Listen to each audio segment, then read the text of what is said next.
पुराणों में तो लिखा है कुभाव में आके बैठ जाओ, नींद आ रही हो तो आके सो जाओ, सो भी जय हो तो भी कथा को फल मिले, सो भी जय हो आके कथा में तो भी कथा का फल प्राप्त होगा, है सो भी जय हो तो भी कथा का फल प्राप्त होगा। और मैंने तो एक बार भैया के मुख से सुना भी था, हम एक बार वीडियो देख रहे थे, वो मैं कह रहे थे कि किसी ने कहा कि महाराज जी कथा में आए हैं, नींदा है हम सो जाएं, तो उन्होंने कहा कि सोने हो सो रज्जो। तो बोले महाराज हमारी आंखें मुछ हैं, तो बोले मुछ है तुम्हारी, जो उनके सामने बैठे उनकी थोड़ी मुची हैं, भगवान की खुली हैं, तुम्हारी मुच जो हैं, पर भगवान की तो खुली हैं। और बड़ा अच्छा तर्क दिया था उन्होंने कि तुम उनसे तो अच्छे हो जो घरे जग रहे हैं, उनसे तो फिर भी अच्छे हो जो घर पर जग रहे हैं। अगर तुम कथा में आकर के सो भी गए हो तो भाव को भाव वना खालसहूं, नाम जपत मंगल दिश दसहूं, उनसे तो फिर भी अच्छे हो जो घर में बैठे जग रहे हैं। अगर तुम कथा में आकर के सो भी गए हो तो फल तो उसका भी है। अच्छा, कभी कभी तो अन्यास भी फल मिल जाता है, अन्यास भी फल मिल जाता है। एक कथा हो रही थी तो ऐसे पंडित जी ने कह दिया कि भाई पति पत्नी को साथ में कथा सुनने जाना चाहिए, परिवार के साथ मिलकर के कथा सुनना जाना चाहिए। पत्नी का कर्तव्य वो पति को लेकर के आए, पति का कर्तव्य पत्नी को लेकर के आए, दोनों जाकर के भगवान का आराधन करें। जब जीवन की पूरी लीला संगोपान अध्ययन और संगोपान जीवन की लीला हो रही है तो आराधन भी, धर्म सत्कर्म में भी पति पत्नी को साथ ही करना चाहिए। अब वो गिरणी बैठी बैठी सुन रही थी, उन्हें पीछे से देखा कि सब लोग चले गए, पंडित जी के पास गए, पंडित जी आपने कहा कि पति पत्नी आए और हमारा पति तो डग नहीं धरे, हम उसे खूब कहते हैं कथा है चलो तुम ही सुन ले, आदि किलकिल में तो हम यहाँ पाऊ थे। नहीं नहीं तो फिर तू कैसी पत्नी है, इतने दिन से पति के साथ में है और तूने पति को धर्म पर नहीं चला पाया, तो फिर काहे की धर्म पत्नी। और बड़े बड़ा चढ़ा करके पंडित जी ने कह दिया, वो ने कही तो चाहे कुछ हो जाए कल तो वहां पर। और वो घर गई, जैसे तैसे उसने अपने पति को मना लिया, तो पति कहने लगो ठीक है तना खुआ है आज हैं, मना लिया उसने। अब भाग्य की बात, कथा 7वां दिन, तनक समय को तो वो आओ, उसी समय कथा का प्रसंग चल रहा था। ना जाने किसी बात से ब्याज जी को कहना था आइए, जब वही के वो आ गए। सो ओ ने सोची हमारी घर बारी ने कह दी कि जी यहाँ है। सो ओ ने सोची बताओ इतने आदमियों के सामने पंडित जी कहे कार्य इतने दिना से नहीं आया, कछु भी जो भी हो। अब उनने ऐसे जरा हाथ का इशारा भी किया तो वो भी उसी तरफ गए, जबकि उनका ऐसा कोई भाव नहीं था। कहने लगे आइए, सुखे लगो हम तो आइए रहे थे आज बड़े आके टेम में लो तुम्हारी जय हो जा। जो उनको कछु पैसे कहने थी बैठिए, सुखे लगो बताओ को से बैठवे की नहीं कह रहे, अकेली हमसे कह रहे ऐसे हम आता नहीं, सबरी आदमी बैठे को से नहीं कह रहे, चिमा के बैठ गो। अच्छा पक्को इतना है तो बैठते ही साथ सो गो। ध्यान से सुनना, थोड़ा सा आनंद आ जाए आप सबके लिए। हम प्रथम दिवस का पर्व मना रहे हैं तो आनंद के साथ मना ले हम, बस 2 पल का काम है। पंडित जी ने कहा बैठिए, सो बैठक ऐसी नींद लगी, ऐसी नींद लगी कि हम क्या बताएं। इरी कथा हो ही गई, प्रसाद बट नहीं लगो। पंडित जी ने ऐसे कहा कि अब आप लोग जाइए, जबई को की नींद खुल गई। खेल लगो इतनी कथा, इतनी सी, आइए बैठिए जाइए, इतनी सी कथा, जान खाए 7 जना से कथा सुने, इतनी खुदा ही बता देती। आइए बैठिए जाइए, पांव पर के घरे चलो, गली धरे कह दो कथा बहुत बढ़िया भैया, आनंद आ गया। ऐसी कथा हुई तो हम तो हर दिन सुना है, क्या कथा में, आइए बैठिए जाइए। घरे पहुंचो, पत्नी ने थोड़ा उसको लगा कि आज पहली बार मेरे कहने पर मेरा पति धर्म की तरफ गया है, मैं बड़भाग्नी हूं और ये होना भी चाहिए, मैं बड़भाग्नी हूं। कैसा रहा, उसने कहा कैसा रहा, और क्या कैसा रहा, तुम इतनी सी बात तुम नहीं बता सकती हमें कि कथा में इतना है, आइए बैठिए जाइए। इरीबा जान गई कि जो तो सो गाओ जाकर। इन 3 शब्दों में तो 3 घंटा ने कर गए पूरे।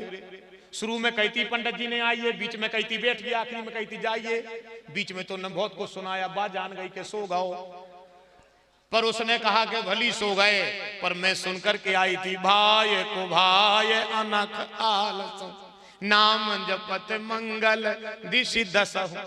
तो खैर कोई बात नहीं, ये उन्हें नहीं बताई पत्नी को। बियारी करी, रसोई घर साफ हो गया, बेटी बेटा सो गए, पत्नी भी सो गई। 12 बजी रात उठो, लाए माला, इन्हें सोची मंत्र जो आया है, और अब जब सुनाई आए हैं कथा तो मान है। अच्छा, पंडित जी ने कह भी दी कि आप लोग सुना कम करो, माना ज्यादा करो, कथा कम सुनो, मानो ज्यादा। बात भी जैसा ही है, सुन भी इतने ने फिर भी अटकर को। हाँ हाँ, जितनी सुनत उतनी मान भी करे, मानत नहीं है इतनी सी। उस सुन देखो कहते महाराज कुछ ऊंचा सुनाओ, टेंट पे से कूद पड़े, क्या करें? तो महाराज कुछ हट के होना चाहिए, क्या करें बताओ? है? जो है उसी को तो समारो, आप जो सुना है उसी को तो समारो। है मर्यादाएं हमारी, इनको लौटाओ, संस्कार बचाओ, हमारे सनातन धर्म के प्रति नित्य प्रति अग्रसर रहो, यही तो बताया जाता। ऊंचा का सुना था भाई, ऊंचा का सुना था, जोन है वो ही तो संभालने का कारो है। वो तो क्या ही नहीं पाई उन्हें, आइए जो न भड़िया पड़ गए, क्या ही नहीं पाओ, आइए। चोर ने सोची बिद गए जो तो जाग रहो, इरेबो की लगा पहुंचो, खेल लगो माला काज के बाद सब बंद कर दे, आज भर छोड़ दे, खेल लगो बैठिए। अब वो तो अपनी माला कर रहा होता, बैठिए। तो चोर ने सोची माला पूरी हो जाए जब हाल तोड़ दे, अब तो मरबो होगा, विदाई गए। सो जितनी उन्हें चोरी करी थी सब उतना ही धर दो, इतने में माला में नाम आ गो जाइए, अरे वो तो भाग गो। एक ही जैसे ही माला पूरी भाई, पत्नी से कह लगो उठ बैठ, सो रही है। जिंदगी हो गई कथा सुनता हूं, कच्छ छूने में लो आध घंटा में देख जो धरो सब रो। 1 घंटा की कथा में जो मिल गया फल। तो पत्नी समझ गई कि प्रभु एक संसार का साधारण सा शब्द सुन करके जिसका फल भी आपने तुरंत दे दिया, और एक निमिष अगर मन लग गया होता तो ना जाने प्रभु क्या होता। एक निमिष अगर मन लग गया होता तो ना जाने क्या होता। और किसी महापुरुष ने फिर कहा है, न जाने कौन से गुणों पर दया निधि रीझ जाते हैं। अब जैसे लोग कहते हैं कथा में जाओ कई बेमान मिले है, अरे कहां बेमान, अरे राम राम राम, कहां के पड़े हो आप, कहां कथा से सुन के अगर विमान मिल गया तो कहां मिलोगे? कथा सुनने के बाद अगर अंत में विमान मिला तो फिर क्या मिला? मेरे हिसाब से कुछ नहीं मिला। 4 वेद 6 7 18 पुराण जिनकी तारीफ करके आह्लादित हो रहे हैं, ऐसी है भगवान की कथा भागवत। और अकेला सुनने के बाद अगर विमान आ गया तो क्या आया?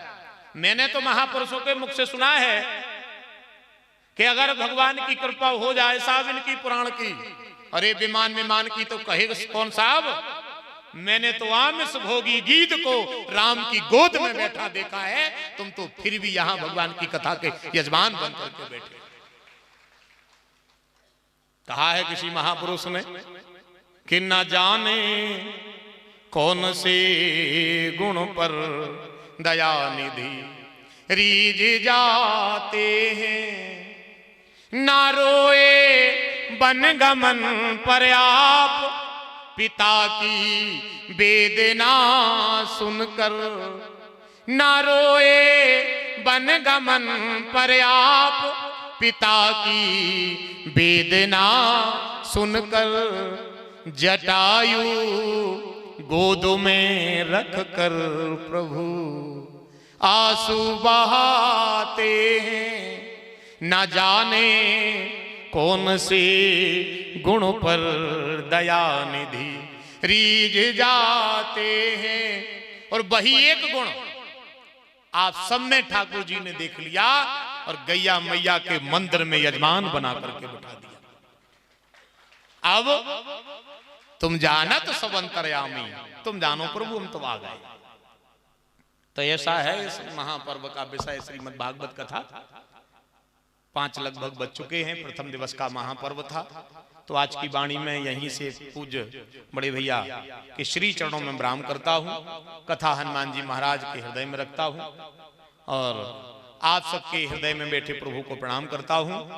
आज की वाणी को यहीं विराम, कल जैसा दिशा निर्देश सुबह आप सबको दिया जाएगा। लगभग टाइम तो 1 बजे से 4 बजे तक का निर्धारित किया गया है। फिर और भी जैसा होगा मार्गदर्शन आप सबको पूज्य महंत जी के द्वारा प्राप्त होगा। तो कल 1 बजे से फिर हम एक अच्छे से पर्व का दर्शन श्रीमद् भागवत कथा के रूप में करेंगे। और सुबह से जो नित्य हमारा सत्कर्म है वो हमारे आचार्यों द्वारा होगा। 18 पुराणों का वाचन भी चालू हो गया है। तो आप सब बड़भागी हो, जैसा भी आगे निर्देश हो तो हमको उसको निर्वाह करना है। अभी सब यजमान आरती के बाद अभी मंच के माध्यम से हमें पता चला था कि पूज्य महंत जी का ऐसा कहना है कि सभी यजमान जाकर के पुराणों का पूजन करेंगे। और आगे फिर जो भी होगा वो बताया जाएगा। चलिए सब लोग अपने अपने स्थान पर खड़े हो जाएं।